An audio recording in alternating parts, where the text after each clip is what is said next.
A wave of revolution is sweeping across West Africa, and at its center stands a 36-year-old captain who has become the most feared African leader of the 21st century. His name is Ibrahim Traoré, and since seizing power in Burkina Faso, he has survived 18 assassination attempts, expelled French colonial forces, and forged a new alliance that's sending shockwaves through Western capitals. From Mali to Guinea, from Burkina Faso to Niger, 4 nations have witnessed their governments overthrown by young military officers promising real change for their people.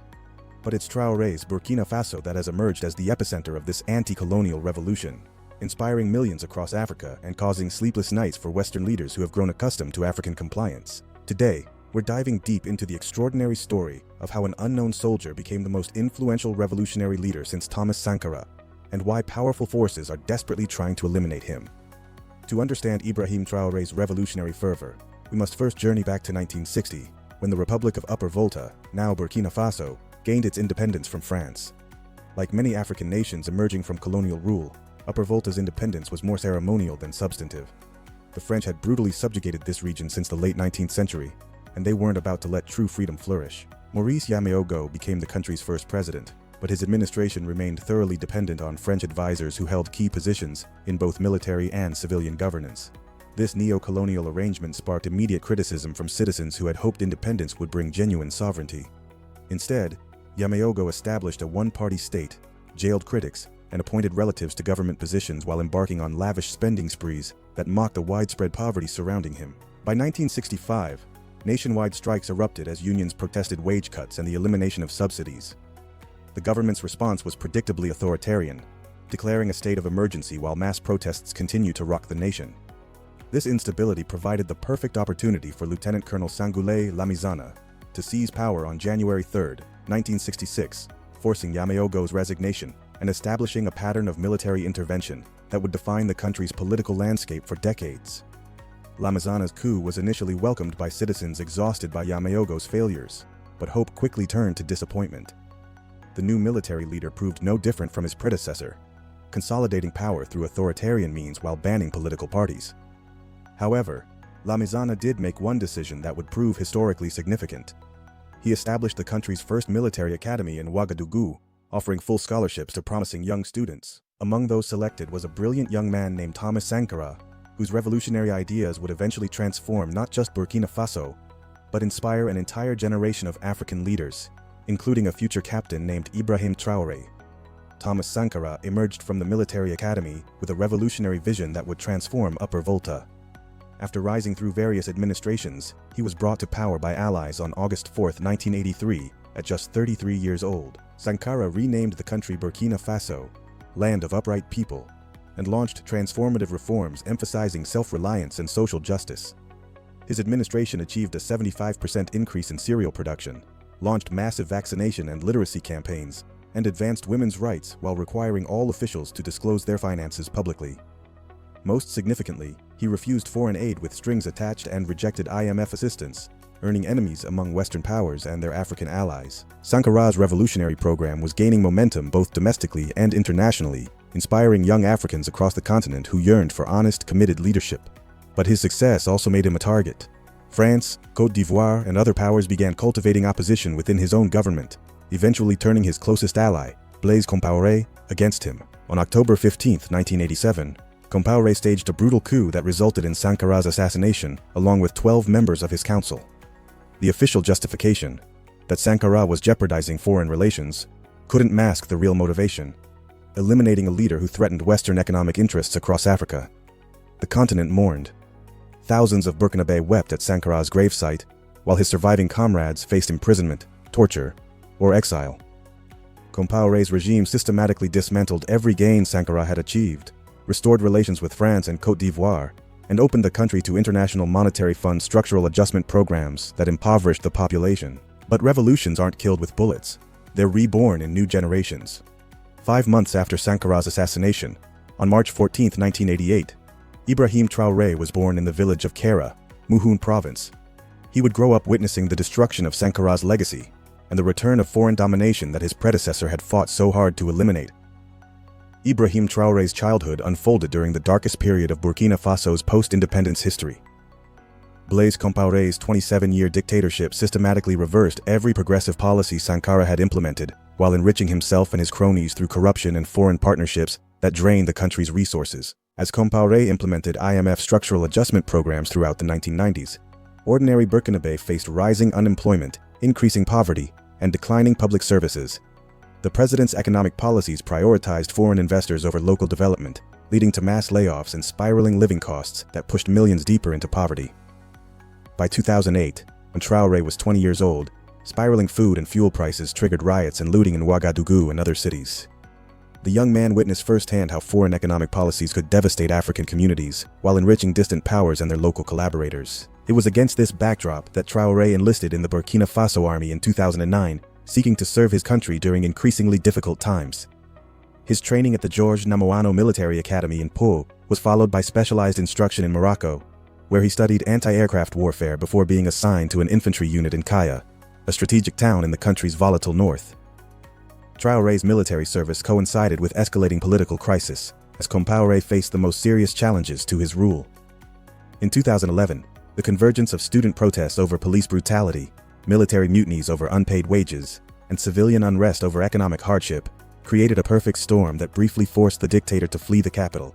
Though Traoré survived the 2011 crisis through concessions and repression, his regime's vulnerability was exposed for all to see.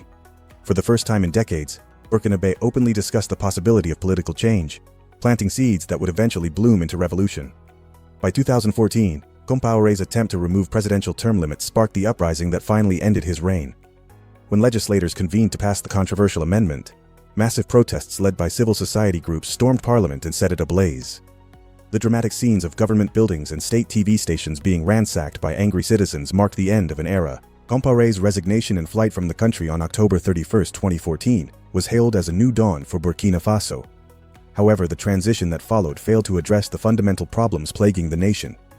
While different authorities came and went, the security situation continued deteriorating as jihadist groups expanded their operations across the Sahel region. Lieutenant Traoré, meanwhile, was gaining valuable experience serving with UN peacekeeping forces in Mali from 2014, where he faced heavy combat against Islamic militants. His courage during major rebel attacks in the Timbuktu region earned him recognition and honors, but also exposed him to the complex dynamics of international intervention in African conflicts. After returning home, Traoré participated in counterinsurgency operations in Burkina Faso's north, seeing action in hotspots like Djibo and the 2019 Otapuanu offensive. By 2020, he had achieved the rank of captain at age 32, but his promotion came alongside growing frustration with the government's ineffective response to the security crisis. Roch-Marc Christian Kabore, elected president in 2015 as a reformist alternative to the Traoré era, proved incapable of addressing either the security emergency or the underlying governance failures that fueled public discontent. His administration's reliance on foreign military assistance, particularly from France, failed to stem jihadist expansion while creating new forms of dependency that echoed the neo-colonial patterns Sankara had fought to break. The breaking point came in late 2021, when a deadly ambush in Inata killed 53 gendarmes, triggering massive protests in Ouagadougou and other cities. Citizens demanded Traoré's resignation while military officers grew increasingly vocal about being outgunned and undersupplied in the face of relentless militant assaults. Captain Traoré emerged as an informal spokesperson for young officers angered by the government's failures. His criticisms resonated throughout military ranks, where frontline soldiers watched senior officials in the capital engage in corruption while they faced death with inadequate equipment and support. On January 21, 2022, Lieutenant Colonel Paul-Henri Sandaogo Damiba led the coup that overthrew Traoré, establishing the Patriotic Movement for Safeguard and Restoration, MPSR. Traoré supported this intervention and was appointed commander of a field artillery regiment in Kaya, returning to the front lines with greater responsibility. However, it quickly became apparent that changing leadership hadn't improved the security situation. Damiba's junta struggled against jihadist violence, while many officers, especially younger ones like Traoré fighting on the ground, grew dissatisfied with the new leadership's performance. The final straw came in September 2022, when insurgents ambushed a convoy in northern Burkina Faso, killing 11 soldiers and dozens of civilians. This tragedy highlighted the continued failures and pushed Traoré and his comrades toward decisive action. On September 30, 2022, Captain Traoré launched Burkina Faso's second coup in 8 months. The takeover was swift and largely bloodless, with Traoré mobilizing units loyal to him, including elite Cobra special forces, to seize strategic sites in Ouagadougou. By evening, he appeared on television announcing the overthrow of Damiba's government. On October 2, 2022, the junta named Traoré president of the ruling MPSR Council and less than a week later, he was formally sworn in as Burkina Faso's transitional president at age 34. His youth, military background, and reputation for integrity reminded many observers of Thomas Sankara, comparisons that would prove both inspiring and dangerous. From his first day in office, Traoré sought to distinguish himself from the corrupt politicians and ineffective military leaders who had preceded him. Like Sankara before him, he refused to enrich himself or even take a higher rank after seizing power. While many coup leaders promote themselves to general, Traoré chose to remain a captain, a symbolic gesture emphasizing service over personal ambition. His decision to decline his presidential salary sent a powerful message that this regime would be different. These moves were designed to inspire confidence that the new government was serious about sacrifice and anti-corruption values that had been absent from Burkina Faso's leadership for decades. Traoré's approach to governance reflected hard-learned lessons from his military experience. He cultivated an image as a disciplined, pragmatic wartime leader, often appearing in his uniform and trademark red beret. His rare public appearances typically focused on rallying the population for national defense, emphasizing that regaining security was the transitional government's primary mandate. Within weeks of assuming office, Traoré announced an ambitious nationwide campaign to recruit tens of thousands of civilian volunteers into auxiliary defense units. The goal was to raise a force of 50,000 volunteers for the defense of the homeland, local fighters who would assist the army in confronting militants by mobilizing ordinary citizens to protect their own communities. This strategy represented a fundamental shift from previous approaches that relied heavily on foreign military assistance. Instead of depending on French or other international forces, Traoré chose to empower Burkinabè themselves to defend their nation. The massive response to this recruitment drive, which reportedly exceeded targets, demonstrated popular support for this homegrown approach to security. Traoré also made clear that his government's goal was to defeat the insurgency completely rather than negotiate from a position of weakness. He publicly vowed to reconquer every inch of territory occupied by militants, stating there would be no talks with jihadist groups until they were militarily weakened to the point where they couldn't dictate terms. While security remained the immediate priority, Traoré recognized that long-term stability required economic independence from the neo-colonial structures that had impoverished his country for decades. His approach to economic policy reflected the same nationalist principles that guided his military strategy. Burkina Faso ranks as the world's 15th largest gold producer, yet decades of foreign exploitation had prevented this wealth from benefiting ordinary citizens. Traoré moved quickly to gain greater control over the gold mining sector, viewing resource sovereignty as essential to both economic development and cutting off illicit financing of militancy. In November 2023, his cabinet approved construction of the country's first state-run gold refinery to process gold domestically, rather than exporting raw ore abroad. This project promised to create jobs and retain more value from Burkina Faso's substantial gold production, representing exactly the kind of value-added industrialization that Sankara had advocated. The following February, Traoré's government suspended export permits for small-scale gold miners in an attempt to crack down on smuggling and illicit trade. Investigation revealed that significant quantities of gold were being siphoned out of the country through informal channels, depriving the treasury of crucial income needed for development and security operations. These moves toward resource sovereignty directly challenged French economic interests that had dominated Burkina Faso's mining sector for decades. France, despite holding the world's fourth-largest gold reserves at 2,436 tons, operates no active gold mines of its own, making African gold production crucial to French economic interests. Traoré's most dramatic break with the past came through his systematic dismantling of French influence in Burkina Faso. This process began with addressing the fundamental question that had plagued the Sahel for years. Why had French military presence failed to stop terrorism, and what alternatives existed? In January 2023, amid widespread anti-French sentiment fueled by perceptions that France's military presence had actually exacerbated rather than solved the security crisis, Traoré's government formally requested the departure of French troops. By February 2023, all French military operations in Burkina Faso had been terminated, and the Special Forces contingent had exited the country. The junta also expelled France's ambassador and suspended French-backed media outlets, completing the process of ending neo-colonial governance that had persisted since independence. This comprehensive break with France sent shockwaves through Paris, where officials had grown accustomed to treating Burkina Faso as a reliable client state. With French influence curtailed, Traoré turned his attention to building alternative partnerships based on mutual respect rather than exploitation. Regionally, he forged an unprecedented strategic alliance with Mali and Niger, two neighboring countries that had also experienced military coups and were governed by juntas facing similar challenges. Mali's leader, Assimi Goïta, had seized power in 2020-21, while Niger's Abdourahmane Tiani took control in July 2023. All three leaders found common cause as they confronted sanctions and pressure from ECOWAS, Economic Community of West African States, which was dominated by governments still aligned with France. In September 2023, when ECOWAS threatened possible military intervention against Niger's new junta, Burkina Faso and Mali jointly warned that they would consider such intervention a declaration of war on themselves. This bold stance openly defied the regional bloc and demonstrated unprecedented unity among the Sahel's revolutionary governments. The three regimes then announced their withdrawal from ECOWAS in protest of its stance against military-led governments, proposing instead a new regional grouping centered on mutual defense and sovereignty. By July 2024, this vision materialized as the Alliance of Sahel States, a confederation between Burkina Faso, Mali, and Niger, aimed at cooperation in security, trade, and rejecting foreign interference. Traoré's foreign policy realignment extended beyond Africa to embrace alternative global partnerships that offered cooperation without the strings attached to Western aid. Russia emerged as a particularly influential player, with Burkina Faso's government expressing goodwill toward Moscow as a partner in security cooperation that didn't demand political or economic concessions in return. This partnership reflected a broader trend across Africa, where countries increasingly viewed Russia and China as preferable alternatives to traditional Western partners, who combined military assistance with demands for economic liberalization and political reforms that often weakened, rather than strengthened, African states. Traoré's administration has also fostered ties with China and regional players like Algeria, seeking to diversify partnerships while maintaining sovereignty over domestic policy decisions. This approach represents a fundamental shift from the dependency relationships that characterized previous governments, which typically accepted Western demands in exchange for aid and investment. The broader Pan-African nationalist streak in Traoré's foreign policy has resonated throughout the continent, where many citizens resent foreign meddling in their country's affairs.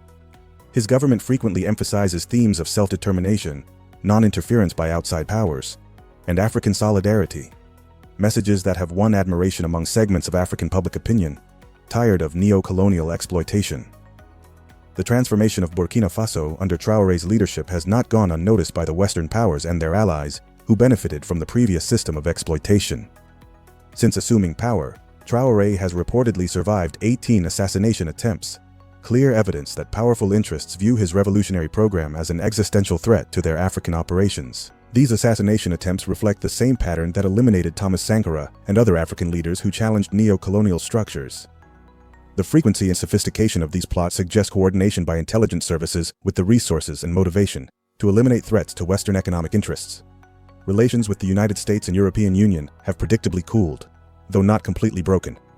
These partners continue limited humanitarian assistance while scaling back security cooperation, a clear signal that they view Traoré's government as insufficiently compliant with their strategic interests. However, Burkina Faso continues to engage with international organizations like the United Nations, where it receives support for humanitarian needs, while maintaining its sovereignty over domestic and foreign policy decisions. This selective engagement demonstrates Traoré's sophisticated understanding that complete isolation would harm his people, while total submission would ensure their continued exploitation. The significance of Traoré's revolution extends far beyond Burkina Faso's borders. Across Africa, young people see in him the kind of principled leadership they have been denied by generations of corrupt politicians and military officers who prioritized personal enrichment over national development. Recent protests across Africa and even in Europe have demonstrated this continental solidarity, with thousands taking to the streets to protest assassination attempts on Traoré's life. This spontaneous support reflects widespread recognition that his success or failure will determine whether Africa can break free from neo-colonial exploitation or remain trapped in dependency relationships that impoverish the continent while enriching foreign powers. The Alliance of Sahel States represents perhaps the most significant challenge to French influence in Africa since independence. By creating an alternative model of regional cooperation based on sovereignty rather than dependency, Traoré and his allies are offering other African countries a path toward genuine independence that has been absent for decades. This example is particularly powerful because it demonstrates that small, resource-rich countries don't have to accept exploitation as the price of international engagement. By taking control of their gold production, expelling foreign military forces, and building South-South partnerships, the Sahel revolutionaries are proving that alternative development models remain possible in the 21st century. As Traoré's revolution enters its third year, the challenges remain immense. The security situation, while improving in some areas, continues to require significant military resources and popular mobilization. Economic transformation takes time, and the benefits of resource sovereignty will only become apparent gradually as new infrastructure and industries develop. International pressure remains intense, with Western powers and their African allies continuing to seek ways to undermine or overthrow governments that challenge their interests. The success of assassination attempts against previous revolutionary leaders demonstrates that Traoré's personal security remains precarious, despite extensive protection measures. However, the revolutionary momentum appears to be building rather than diminishing. The alliance of Sahel states continues to strengthen, with concrete steps toward economic integration and military cooperation that could create a critical mass capable of withstanding foreign pressure. The example of successful resistance to neo-colonialism is inspiring similar movements in other African countries, where young populations increasingly reject corrupt leadership and foreign exploitation. Perhaps most importantly, Traoré represents a new generation of African leaders who learned from the mistakes of their predecessors while maintaining commitment to the Pan-African ideals that motivated earlier liberation movements. His combination of military experience, political sophistication, and popular support provides a foundation for sustained transformation that previous revolutionary attempts often lacked. Ibrahim Traoré has become the man the West fears most because he represents everything their African strategy has been designed to prevent. A young, incorruptible leader who puts African interests before foreign demands, who builds popular support through concrete improvements in people's lives, and who demonstrates that alternatives to neo-colonial dependency remain possible in the modern world. His refusal to be bought, intimidated, or eliminated has created a template that could spread across Africa, threatening billions of dollars in resource extraction, military contracts, and political influence that Western powers have enjoyed since independence. The alliance of Sahel states represents just the beginning of what could become a continental movement toward genuine sovereignty and self-determination. The 18 assassination attempts on Traoré's life reveal the desperation of forces that have grown accustomed to African compliance. They understand that his success could inspire similar revolutions throughout the continent, potentially ending centuries of exploitation and creating a new balance of power in global affairs. For supporters of African liberation, Traoré represents hope that the dreams of Thomas Sankara and other martyred revolutionaries remain alive and achievable. His survival and success demonstrate that African unity, resource sovereignty, and principled leadership can overcome even the most determined opposition from former colonial powers and their allies. The question now is not whether Traoré will continue to face attempts on his life. They are virtually guaranteed as long as he threatens Western interests. The question is whether he can survive long enough to institutionalize his revolution, train successors, and inspire the next generation of African leaders to continue the struggle for genuine independence and development. The revolution in Burkina Faso and across the Sahel represents the most significant challenge to neo-colonialism since the independence era. Its success or failure will determine whether Africa can finally break free from the chains of exploitation or remain trapped in dependency relationships that perpetuate poverty amidst abundance. That's why every African, every person who believes in justice and self-determination, should be watching Ibrahim Traoré closely and supporting his revolutionary program. The future of the continent, and perhaps the world, may depend on whether this young captain can complete what Thomas Sankara started 4 decades ago. What do you think about Ibrahim Traoré's revolutionary program? Are you inspired by his courage in challenging Western exploitation? Or do you have concerns about military leadership in Africa? Share your thoughts in the comments below, and don't forget to like this video if you found it informative. Subscribe to our channel for more analysis of the revolutionary movements transforming Africa, and ring the notification bell so you never miss our latest content. The revolution will be televised. Make sure you're watching.